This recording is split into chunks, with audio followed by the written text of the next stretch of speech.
ഞാൻ ഈ വീഡിയോ എടുത്തുകൊണ്ടിരിക്കുന്ന സമയത്ത് തന്നെ എനിക്കൊരു മെസ്സേജ് ഇപ്പോൾ വന്നിരിക്കുകയാണ്. അതായത് ഒരു ക്വസ്റ്റ്യൻ ചോദിച്ചുകൊണ്ടുള്ള ഒരു മെസ്സേജാണ്. അതിന് തന്നെ ഇപ്പോൾ തന്നെ ഞാൻ മറുപടി ഇട്ടു. കാരണം ഓസ്ട്രേലിയയിലേക്ക് വരാൻ ആഗ്രഹിക്കുന്ന ധാരാളം സുഹൃത്തുക്കളും ധാരാളം സ്റ്റുഡൻസും ധാരാളം വ്യക്തികളുമുണ്ട്. പലപ്പോഴും പുതിയൊരു കൺട്രിയിലേക്ക് വരുന്നതുകൊണ്ട് അവർക്ക് എപ്പോഴും ഒരു സംശയവും കാര്യങ്ങളും ഉണ്ട്. അപ്പോൾ ഇതിൻ്റെ ഒരു സംഭവം എന്ന് പറഞ്ഞു കഴിഞ്ഞാൽ നമുക്കിത് അറിയുക, ഇതിനെപ്പറ്റി മനസ്സിലാക്കുക എന്നുള്ളൊരു കാര്യം എന്ന് പറയുന്നത് റിലയബിളായിട്ടുള്ള ഇൻഫർമേഷൻസ് കിട്ടുക എന്ന് പറയുന്നത് വലിയ ബുദ്ധിമുട്ടാണ്. പല ആൾക്കാരും പല വ്ളോഗേഴ്സും പല യൂട്യൂബ് വീഡിയോസും നല്ലതായിട്ട് മിസ്ലീഡ് ചെയ്യുന്നുണ്ട്. കാരണം ഇതിനകത്ത് തന്നെ നമ്മൾ കാണുമ്പോൾ അറിയാം പലപ്പോഴും മിസ്ലീഡിങ് നല്ലതായിട്ട് നടക്കുന്നുണ്ട്.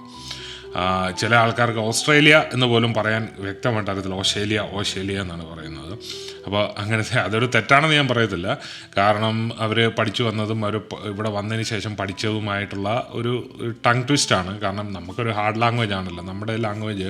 നമ്മൾ എങ്ങനെയൊക്കെ ഇംഗ്ലീഷ് പറഞ്ഞെന്ന് പറഞ്ഞാലും ഇവർ പറയുന്ന ഇംഗ്ലീഷിൻ്റെ സ്ലാങ് നമുക്ക് കിട്ടാൻ ഇച്ചിരി ബുദ്ധിമുട്ട്. കാരണം ഏകദേശം ഒരു 10-20 വർഷത്തോളം ഇതുപോലുള്ള വിദേശ രാജ്യങ്ങൾ, അതായത് ഈവൻ ദോ ഇന്ത്യക്കാരുടെ മാത്രം പ്രശ്നമല്ല ഇത് വേറെ ഏത് കൺട്രിയിൽ നിന്ന് വന്നാലും നമുക്ക് പെട്ടെന്ന് തന്നെ മനസ്സിലാകും ഏത് ലാംഗ്വേജിൽ നിന്നുള്ള അല്ലെ ഏത് കൺട്രിയിൽ നിന്നുള്ളവരാണെന്നുള്ളത് ഫോൺ ചെയ്യുമ്പോഴേ നമുക്ക് മനസ്സിലാകും. അതുപോലത്തെ ഒരു കാര്യമാണ്. അങ്ങനെയൊക്കെ സംഭവിക്കുന്നതായിരിക്കാം എന്ന് പറയുകയായിരുന്നു. അപ്പം റിലയബിൾ ആയിട്ടുള്ള ഇൻഫർമേഷൻസ് കിട്ടുക എന്ന് പറഞ്ഞു കഴിഞ്ഞാൽ കുറച്ച് ബുദ്ധിമുട്ടുള്ള കാര്യമാണ്. അപ്പോൾ ഇത്രയും നാളും നമ്മൾ ഓസ്ട്രേലിയയിൽ നിന്നതുകൊണ്ട് ഞാൻ കണ്ടതും എനിക്കറിയാവുന്നതുമായ കാര്യങ്ങൾ ഞാൻ ഇത് വീഡിയോ വഴി പ്രസൻറ്റ് ചെയ്യുന്നത് കൊണ്ട് ധാരാളം ആൾക്കാർ മെസ്സേജ് അയക്കാറുണ്ട്. വളരെ നല്ലതാണ്. കാരണം കഴിഞ്ഞ ക്വസ്റ്റ്യൻ ആൻഡ് ആൻസർ വീഡിയോസ് എല്ലാം ആൾക്കാർ ഒത്തിരി പേര് കണ്ടിട്ടുണ്ട്. അതുകൊണ്ട് തന്നെ ആൾക്കാർ ഒത്തിരി പേര് മെസ്സേജ് അയക്കുന്നുമുണ്ട്. ഇപ്പം നിങ്ങൾക്ക് എന്തെങ്കിലും സംശയമാണെങ്കിൽ ഇതിൻ്റെ അടിയിൽ കമൻറ്റ് ബോക്സിൽ ചേർക്കാവുന്നതാണ്. ഞാനതിന് ഡയറക്റ്റ് മെസ്സേജ് അയക്കാം. അതുമാത്രമല്ല എൻ്റെ ഫോൺ നമ്പറിൽ വിളിച്ച് സംസാരിക്കണമെന്നുണ്ടെങ്കിൽ ഡയറക്റ്റ് മെസ്സേജ് ചെയ്താൽ മതി, നമുക്ക് സംസാരിക്കാൻ പറ്റും എന്തെങ്കിലുമൊക്കെ കൂടുതലായിട്ട് അറിയണമെന്നുണ്ടെങ്കിൽ. അപ്പോൾ നമുക്ക് തിരിച്ച് ക്വസ്റ്റ്യൻ ആൻഡ് ആൻസറിലേക്ക് കടക്കാം. അടുത്ത ഇത് ചോദിച്ചിരിക്കുന്നത് ഇവിടുത്തെ സേഫ്റ്റി ആൻഡ് സെക്യൂരിറ്റി ഓസ്ട്രേലിയയിൽ എങ്ങനെയുണ്ട്, ഇവിടെ രാത്രി കാലങ്ങളിൽ സെക്യൂറാണോ? ഓക്കെ, ഇവിടെ ജനറലി വളരെ സെക്യൂറാണ് കാര്യങ്ങൾ. കാരണം നൈറ്റ് ലൈഫ് പോലും വളരെ നല്ലതാണ്. നൈറ്റ് ലൈഫ് എന്ന് പറഞ്ഞാൽ അങ്ങനെയൊന്നുമില്ല, വളരെ കാര്യമായിട്ടൊന്നുമില്ല. എന്നിരിക്കലും നൈറ്റ് ലൈഫ് പോലും വളരെ നല്ലതാണ്. നമ്മളിപ്പം രാത്രി കാലങ്ങളിലാണെങ്കിലും ഇരുട്ടിൻ്റെ സമയത്താണെങ്കിലും സിറ്റികളിൽ കൂടിയും കൺട്രികളിൽ കൂടിയും ഒക്കെ പോകുന്നതുകൊണ്ട് പ്രശ്നങ്ങളൊന്നും ഉണ്ടായിട്ടില്ല, ഞാൻ ചെയ്തിട്ടുണ്ട്. പക്ഷേ ഒരു കാര്യം നമ്മൾ ഓർക്കേണ്ടത്, എല്ലാ രാജ്യത്തെയും പോലെ ഈ രാജ്യത്തും പ്രശ്നങ്ങളുണ്ട് എന്ന് മനസ്സിലാക്കുക. നമ്മൾ wrong time at wrong place എന്ന് പറയുന്ന ഒരു സംഭവമുണ്ട്. അങ്ങനെ പറ്റിയിട്ടുണ്ട്, അപകടങ്ങളുണ്ടായിട്ടുള്ള സംഭവങ്ങളും ഉണ്ടായിട്ടുണ്ട്. കാരണം ഡ്രഗീസ് എന്ന് പറയുന്ന ഒരു ഗ്രൂപ്പുണ്ട് ഇവിടെ. എല്ലാ രാജ്യങ്ങളിലും ഉള്ളതുപോലെ വലിയ ബൈക്കി ഗാങ്ങുകളോ അല്ലെങ്കിൽ വലിയ ഗുണ്ടാ പ്രവർത്തനങ്ങളോ ഒക്കെ വളരെ കുറവാണ് ഇവിടെ. ഇല്ലെന്നല്ല ഞാൻ പറയുന്നത്, കുറവാണ്. എന്നിരിക്കലും ഈ ഡ്രഗീസ് എന്ന് പറയുന്നത് എല്ലായിടത്തും കോമൺ ആയിട്ട് കാണുന്ന ഒരു സംഭവമാണ്. അതൊരു ഡ്രഗീസ് എന്ന് പറഞ്ഞു കഴിഞ്ഞാൽ കൂടുതലും ഈ ലഹരി വസ്തുക്കൾ ഉപയോഗിക്കുന്നവർ ഇവിടെ കൂടുതലും വലിയ പോലീസ് അതിനൊന്നും വലിയ ഒരു സ്ട്രിക്ട്നെസ് കൊണ്ടുവരുന്നത് ഞാൻ കണ്ടിട്ടില്ല. അപ്പോൾ ഇങ്ങനത്തെ ആൾക്കാർ വൈകുന്നേരങ്ങളിൽ രാത്രികളുടെ മക്കളാണല്ലോ അവർ പകൽ കിടന്നുറങ്ങും, രാത്രിയിൽ വെളിയിൽ ഇറങ്ങുന്ന ടൈപ്പ് ആൾക്കാരാണ്. അപ്പോൾ രാത്രിയിലാണ് ഇവർ ഓരോ സ്ഥലങ്ങളിൽ പോയി സാധനം മേടിക്കുകയും കുത്തുന്ന ആൾക്കാരുണ്ട്, വലിക്കുന്ന ആൾക്കാരുണ്ട്. ഇതൊക്കെ എന്നിട്ട് വഴിയിൽ അവിടെ ഇവിടെയും കിടക്കുകയും എന്നിട്ട് രാത്രിയിൽ ആരെങ്കിലും പോയി കഴിഞ്ഞാൽ 2-3-4 പേരും കൂടി നിന്ന് സംസാരിക്കുകയൊക്കെയാണെങ്കിൽ അവരുടെ പൈസ ഇല്ലെന്നുണ്ടെങ്കിൽ പൈസ പിടിച്ച് മേടിക്കുകയൊക്കെ ചെയ്യുന്ന സംഭവങ്ങൾ ഉണ്ടാകാറുണ്ട്.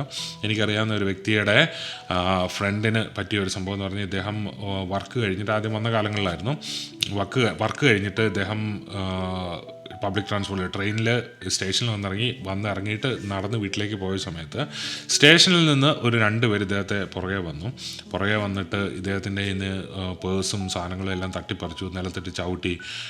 ഇദ്ദേഹം എനിക്ക് തോന്നുന്നത് ഏകദേശം ഒരു 3 ആഴ്ചയോളം ഹോസ്പിറ്റലിലായിരുന്നു. അത്ര അധികം ഡാമേജുകൾ വരുത്തിയ നേരിട്ടറിയാവുന്നൊരു കാര്യം. അപ്പോൾ അങ്ങനത്തെ ഒക്കെ സിറ്റുവേഷൻസ് ഉണ്ട്. ഞാൻ അതുകൊണ്ടാണ് വരുന്ന കുട്ടികളോടും ആദ്യമായിട്ട് വരുന്ന എല്ലാവരോടും പറയുന്ന ഒരു കാര്യം എന്ന് പറയുന്നത്, വന്നു കഴിഞ്ഞാൽ വിത്തിൻ വീക്സിനുള്ളിൽ നിങ്ങൾ കാർ മേടിക്കണം എന്നുള്ളതാണ്. കാർ എന്ന് പറയുന്നത് സെക്യൂറാണ്.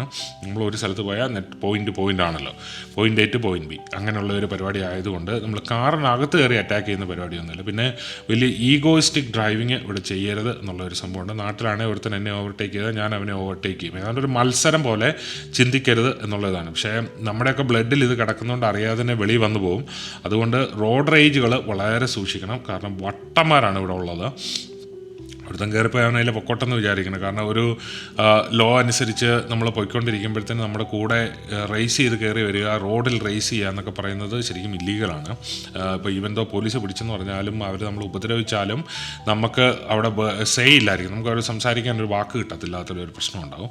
അപ്പോൾ അതൊക്കെ ചിന്തിക്കണം എന്നുള്ളതാണ്. അതല്ലാതെ ബേസിക്കലി എല്ലാം സേഫ് തന്നെയാണ്. പിന്നെ ഈ പറയുന്നത് പോലെ ഇപ്പം റാലികളും ആൻറ്റി മൈഗ്രേഷൻ റാലികളും പ്രൊട്ടസ്റ്റൻറ്റുകളും ഒക്കെ നടക്കുന്നത്, അതിൻ്റെ റിസൾട്ടുകൾ ഇനിയും കാണാനിരിക്കുന്നതേ ഉള്ളൂ. കാരണം ഒരു 2-3 ആഴ്ച മുമ്പ് വലിയൊരു റാലി നടത്തി നമ്മളതിൻ്റെ വീഡിയോ ചെയ്തിരുന്നു. അപ്പം അതിൻ്റെ റിസൾട്ടായിട്ട് ഒത്തിരി അധികം ആൾക്കാർക്ക് പല അപകടങ്ങളും അടിയുണ്ടാകുകയും ഭയങ്കര ഉന്തും തള്ളും ഉണ്ടാകുകയും ഒക്കെ ഉണ്ടായതാണ്. അത് സിറ്റിയിലാണ്, മെൽബണാണ് ഇതിൻ്റെ ഒരു സെൻറ്റർ എന്ന് വേണേൽ പറയാം. മറ്റുള്ള സ്റ്റേറ്റുകളിലൊന്നും ഇത്രയും അത്രയും സ്ട്രോങ് അല്ല. മെൽബണിൽ ഇത് കഴിഞ്ഞ ആഴ്ചയിലും ഈ പറഞ്ഞ പോലെ ഒരു 4 ടീമുകളുടെ റാലി നടന്നിരുന്നു. അതിൻ്റെ അകത്ത് ഉന്തും തള്ളും ഉണ്ടായി എന്നുള്ള ഒരു സംഭവം അറിയാൻ കഴിഞ്ഞിട്ടുണ്ട്.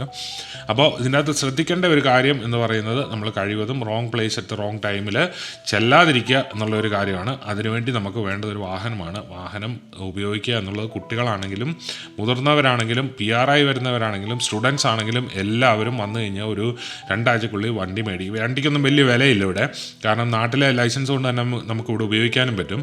നാട്ടിലെ അതുപോലെ തന്നെ ഇടത്തുവശത്താണ് വണ്ടി ഓടിക്കുന്നത്. ഇവിടെ നമുക്കൊരു വലിയ സിറ്റുവേഷൻ ഒന്നുമില്ല. പിന്നെ പയ്യെ പഠിച്ചെടുക്കുക എന്നുള്ളൊരു സംഭവമേ ഉള്ളൂ.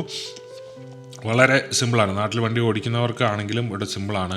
അല്ല, നാട്ടിലിപ്പം വണ്ടി ഓടിക്കാത്ത വ്യക്തികളാണ് ഇവിടെ വന്നു കഴിഞ്ഞാൽ ലൈസൻസ് എടുക്കാനും സിമ്പിളാണ്. അപ്പോൾ അതുകൊണ്ട് എത്രയും വേഗം അതിനുള്ള കാര്യങ്ങൾ ചെയ്യുക എന്നുള്ളത് മാത്രമേ നമുക്ക് പറയാനുള്ളൂ. അപ്പം അതൊക്കെ ചില മെഷേഴ്സ് ഇങ്ങനെയൊക്കെ ചെയ്ത് കഴിഞ്ഞ് കഴിഞ്ഞാൽ ഓക്കെ. പിന്നെ വേറൊരു സംഭവം തന്നെ പാർക്കിങ്.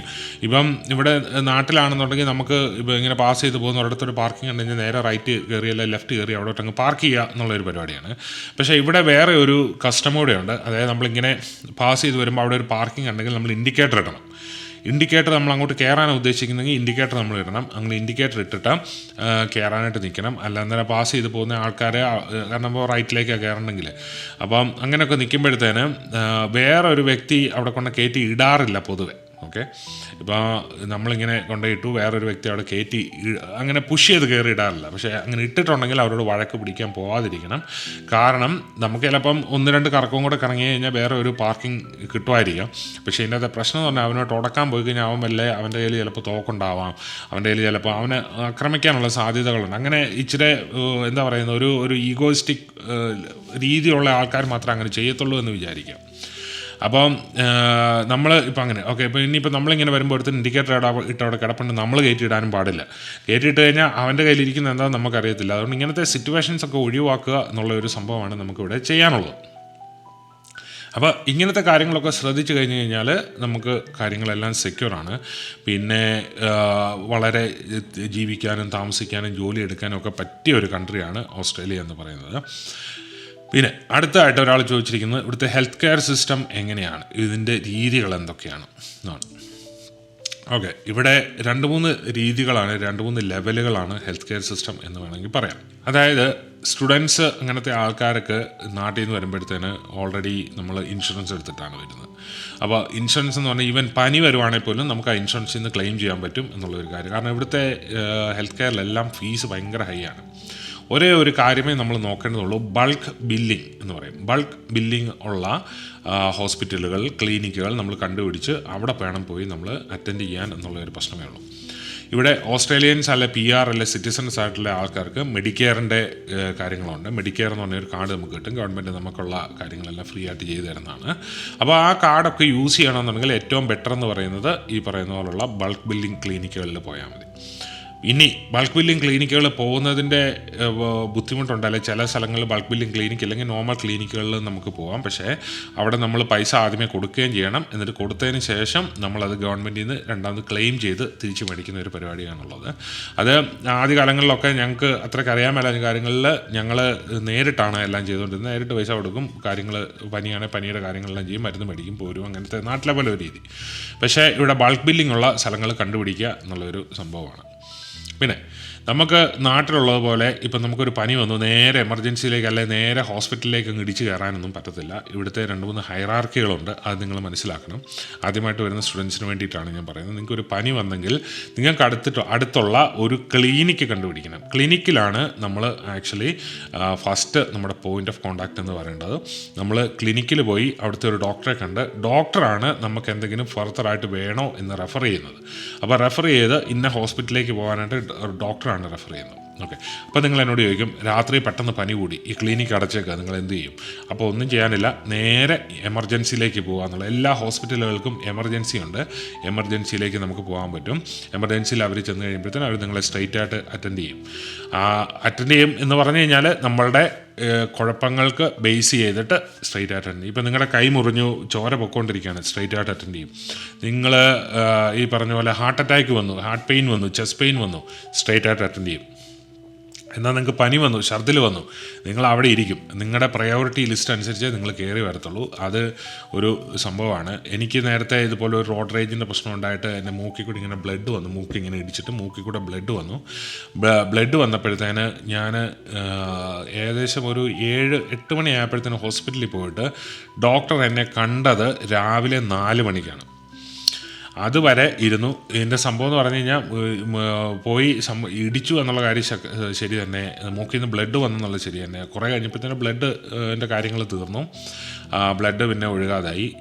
ഏകദേശം ഒരു 1-2 മണിക്കൂറിനുള്ളിൽ എല്ലാം ഓക്കെ ആയി. പക്ഷെ എന്നാലും ഡോക്ടറെ കണ്ടൊന്ന് ചെക്ക് ചെയ്യാമെന്ന് പറഞ്ഞു. 4 മണിയായപ്പോഴത്തേന് ഡോക്ടർ വന്നു. ഡോക്ടർ ഇങ്ങനെ നോക്കിയിട്ട് ഇങ്ങനെ ഒന്ന് പിടിച്ചു നോക്കി, ഇവിടെയൊക്കെ ഒന്ന് പിടിച്ചു നോക്കി, ഇങ്ങനെ ലൈറ്റ് അടിച്ച് നോക്കി. ഓക്കെ കുഴപ്പമൊന്നുമില്ലെന്ന് പറഞ്ഞു. അതുവരെ നമ്മളിരുന്ന് വെറുതെ ആയിപ്പോയി. എനിവേ അയാൾ ഫർദറായിട്ടുള്ള ടെസ്റ്റിനോ ഒന്നും ചെയ്തില്ല. ഇനി നമുക്ക് അങ്ങനെ ഒരു കൺസേൺ ഉണ്ടായിരുന്നെങ്കിൽ അടുത്ത ഒരു ക്ലിനിക്കിൽ പോയിട്ട് അവിടുത്തെ ഡോക്ടറെ കണ്ട് അവരോട് പറയുകയാണ് ചെയ്യേണ്ടത് എന്നുള്ളതാണ് എൻ്റെ സത്യം. ഓക്കെ, അപ്പോൾ നമുക്കപ്പോൾ പ്രയോറിറ്റി അനുസരിച്ച് നമ്മുടെ കാര്യങ്ങൾ ഇവർ അറ്റൻഡ് ചെയ്യത്തുള്ളൂ. പിന്നെ ചിലർ പറയാറുണ്ട് വിദേശ രാജ്യങ്ങളിൽ പോയി കഴിഞ്ഞ് കഴിഞ്ഞാൽ ഭയങ്കര പൈസയാണ്. കാര്യം ശരിയാണ്. നിങ്ങൾക്ക് ഇൻഷുറൻസ് ഉണ്ടെങ്കിൽ ഓക്കെ, നിങ്ങൾ PR ആണെങ്കിൽ ഓക്കെ, നിങ്ങൾ ഇൻഷുറൻസ് എടുക്കുക. ഇൻഷുറൻസ് എടുത്തു കഴിഞ്ഞാൽ നിങ്ങൾക്കൊരു പ്രോബ്ലം ഉണ്ടാകത്തില്ല. ഇവിടെ വന്നിട്ടാണ് ചില ആൾക്കാരിങ്ങനെ കുഞ്ഞുങ്ങൾ പ്രസവിക്കുന്ന സമയമൊക്കെ ആണെങ്കിൽ ഞാനൊരു രണ്ടാമത്തെ കുഞ്ഞെൻ്റെ ഇവിടെ ഉണ്ടായത്. അപ്പോൾ ഞങ്ങൾക്ക് ഇൻഷുറൻസ് ഉണ്ടായിരുന്നു. ഞങ്ങൾ നേരെ 5 പൈസ നമ്മുടെ കയ്യിൽ നിന്ന് പോയിട്ടില്ലല്ലോ. അതും വളരെ ടോപ്പ് കെയറാണ് കിട്ടിയത്. അപ്പോൾ അങ്ങനെയൊക്കെ വളരെ വളരെ വളരെ നല്ല കൺട്രിയാണ്. ഇവിടുത്തെ സിറ്റിസൺസിനെ ഇവർ വളരെ പെർഫെക്റ്റായിട്ട് നോക്കും. PR നോക്കും. ഈവൻ ദോ സ്റ്റുഡൻസ് ആണെങ്കിലും ഇവർ വളരെ നല്ലതായിട്ട് പെർഫെക്റ്റായിട്ട് health care is really good. പക്ഷേ നാട്ടിൽ നമ്മുടെ ഒരു രീതി എന്ന് പറഞ്ഞാൽ നമുക്ക് എന്തെങ്കിലും ഒരു അസുഖം ഉണ്ടായി നമ്മൾ നേരെ ഹോസ്പിറ്റലിൽ ചെന്നു, ആ സെക്കൻഡിൽ തന്നെ നമ്മൾ അറ്റൻഡ് ചെയ്തു, നമ്മൾ മരുന്ന് തന്നു, അല്ലെ IV ഇട്ടു, ഡ്രിപ്പ് ഇട്ടു, സ്ട്രെയിറ്റ് കയറി. അങ്ങനെ ഒരു സിസ്റ്റം നമ്മുടെ ഉള്ളിൽ കിടക്കുന്നത് കൊണ്ട് മിക്കപ്പോഴും ഇവിടെ അങ്ങനത്തെ ഒരു ട്രീറ്റ്മെൻറ്റ് അല്ലാത്തതുകൊണ്ട് നമുക്ക് അത്രയും സുഖമായിട്ട് തോന്നാറില്ല. അങ്ങനത്തെ ഒരു പ്രശ്നമേ എനിക്ക് ഇതിനകത്ത് പറയാനുള്ളൂ. അപ്പോൾ ഇതിൻ്റെ ഹൈറാർക്കി ഓർക്കുക. ഇതൊക്കെയാണ് ഇവിടുത്തെ ഹെൽത്ത് കെയറിൻ്റെ രീതി. അടുത്തായിട്ട് ഒരാൾ ചോദിച്ചിരിക്കുന്നത്, പബ്ലിക് ട്രാൻസ്പോർട്ട് ഡെയിലി യൂസ് ചെയ്യാൻ റിലയബിൾ ആണോ? അത് ഒരു സ്റ്റുഡൻ്റാണ് ചോദിച്ചിരിക്കുന്നത്. അപ്പം ഇദ്ദേഹം ഇങ്ങോട്ട് വരാനായിട്ട് താല്പര്യപ്പെട്ടിരിക്കുന്ന ഒരു വ്യക്തിയാണ്. അപ്പോൾ അതിനെപ്പറ്റി ചോദിച്ചത്. അപ്പോൾ ഇവിടുത്തെ പബ്ലിക് ട്രാൻസ്പോർട്ട് സിസ്റ്റം എന്ന് പറയുന്നത് റിലയബിൾ തന്നെയാണ്. കുട്ടികൾക്ക്, അതായത് അണ്ടർ ബാച്ചിലേഴ്സിന് ഉള്ള കുട്ടികൾക്ക് വരെ എനിക്ക് തോന്നുന്നത് കൺസെഷനുണ്ട്. മാസ്റ്റേഴ്സ് തൊട്ട് കൺസെഷനില്ല, അങ്ങനെ ഒരു ഇത്. അപ്പോൾ നമ്മൾ താമസിക്കുന്നത് എത്ര ദൂരം എത്ര അടുത്ത് എന്നുള്ളതല്ല, നമ്മൾ എത്ര ടൈം ഇതിൽ സ്പെൻഡ് ചെയ്യുന്നു എന്നതിനനുസരിച്ചാണ് ഇവർ ചാർജ് ചെയ്യുന്നത്. നമുക്ക് ഇവിടുത്തെ എല്ലാം ഒരു കാർഡ് സിസ്റ്റമാണ്. നമുക്ക് ഈ വിക്ടോറിയയിലെ കാര്യം ഞാൻ പറയാം. മൈക്കി എന്ന് പറയുന്ന ഒരു കാർഡാണ്. അങ്ങനെ എല്ലാ സ്റ്റേറ്റിനും അതിൻ്റേതായ കാർഡുകളുണ്ട്. ഈ കാർഡിൻ്റെ പേര് MYKI എന്നാണ്, മൈക്കി എന്നാണ്. ഈ മൈക്കി കാർഡിൻ്റെ അകത്ത് നമ്മൾ മണി ചാർജ് ചെയ്യുകയും ഇതിൻ്റെ ആപ്പ് വഴി നമുക്ക് പേയ്മെൻറ്റ് നടത്തുകയൊക്കെ ചെയ്യാം. എന്നിട്ട് സംഭവം എന്ന് പറഞ്ഞാൽ നമ്മളിങ്ങനെ വണ്ടിയിലേക്ക് കയറുമ്പോൾ അവിടെ ഒരു മെഷീനുണ്ട്, അതിലിങ്ങനെ ടാപ്പ് ചെയ്യും. നമ്മൾ ഇറങ്ങുന്ന സമയത്ത് ആ മെഷീനിൽ ടാപ്പ് ചെയ്തിട്ട് ഇറങ്ങും എന്നുള്ളൊരു പരിപാടിയാണ്. അപ്പോൾ ഈ ദൂരം അനുസരിച്ചാണ് ചിലപ്പോൾ ഇത് കാൽക്കുലേറ്റ് ചെയ്യുന്നത്. എന്നാൽ ചിലപ്പോൾ നമ്മൾ ടാപ്പ് ചെയ്ത് കഴിഞ്ഞാൽ മണിക്കൂർ അനുസരിച്ചും കാൽക്കുലേറ്റ് ചെയ്യും. അതായത് ടാപ്പ് ചെയ്ത് കഴിഞ്ഞ് 2 മണിക്കൂറിന് ഉള്ളിലാണെങ്കിൽ ഒരു എമൗണ്ട്, 2 മണിക്കൂറിൽ കൂടുതൽ വരികയാണെങ്കിൽ, അതായത് ടാപ്പ് ചെയ്തു നമ്മൾ 5 മണിക്കൂർ ട്രാവൽ ചെയ്തു, പിന്നെ ടാപ്പ് ഓഫ് ചെയ്യുന്ന 5 മണിക്കൂർ കഴിഞ്ഞാൽ 5 മണിക്കൂറിൻ്റെ എമൗണ്ട്. ചില സമയങ്ങളിൽ ഒരു ടാപ്പ് ചെയ്ത് കഴിഞ്ഞിട്ട് നമ്മൾ ടാപ്പ് ഓഫ് ചെയ്യാൻ ഇറങ്ങിയെങ്കിൽ 1 ഡേയുടെ ചാർജ്, അങ്ങനെയൊക്കെ അതിൻ്റെ ചാർജ് എടുക്കുന്നത്. ചാർജ് നല്ല എമൗണ്ട് തന്നെ, കുറഞ്ഞ എമൗണ്ട് ഒന്നുമില്ല കേട്ടോ. അതായത് $5, $2, $5, $10, $9, അങ്ങനെയൊക്കെയാണ് ഓരോ തവണ ചാർജ് ചെയ്യുന്നത്, ട്രാവൽ ചെയ്യുന്നതിൻ്റെ ചാർജ്.